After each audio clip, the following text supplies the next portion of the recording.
The quake registered 5.2 on the Richter scale, and at 6:19 a.m. was felt as far north as Montreal, as far east as Boston, south to New Jersey, and west to Buffalo. 5.2 is extremely powerful. It is the most powerful tremor to shake the Northeast in recent memory. Blue Mountain Lake is a sparsely populated area not far from Saranac Lake. It lies on a fault which extends from Boston to Ottawa. Dickey explains that the Earth's upper crust consists of 10 pieces which constantly move, but on a fault there is particular stress. When these stresses get concentrated along faults, for example, they build up and the thing sort of moves along like this until finally it breaks. That's when the earthquake occurs.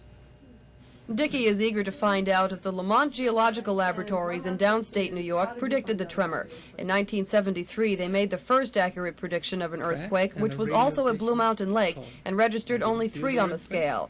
As with most tremors of moderate magnitude, this one should cause 1 or 2 aftershocks within a week or even a month. This morning's caused no injuries and only minor damage, and Dickey says the aftershock or shocks will be even smaller. You mentioned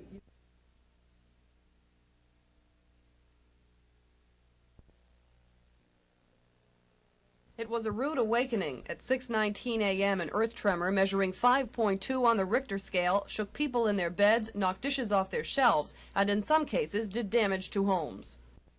The earlier earthquakes at Blue Mountain Lake were magnitude 2 and 3.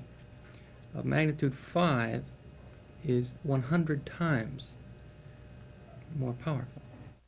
The tremor occurred along a fault near Blue Mountain Lake in the Adirondacks. It was felt as far south as New Jersey, as far north as Montreal, and from Boston to Buffalo. Experts say this is perhaps the strongest earthquake to rock the Northeast since seismographic instruments have been used, and it occurred because of stress beneath the Earth's surface. When these stresses get concentrated along faults, for example, they build up and the thing sort of moves along like this until finally it breaks. That's when the earthquake occurs.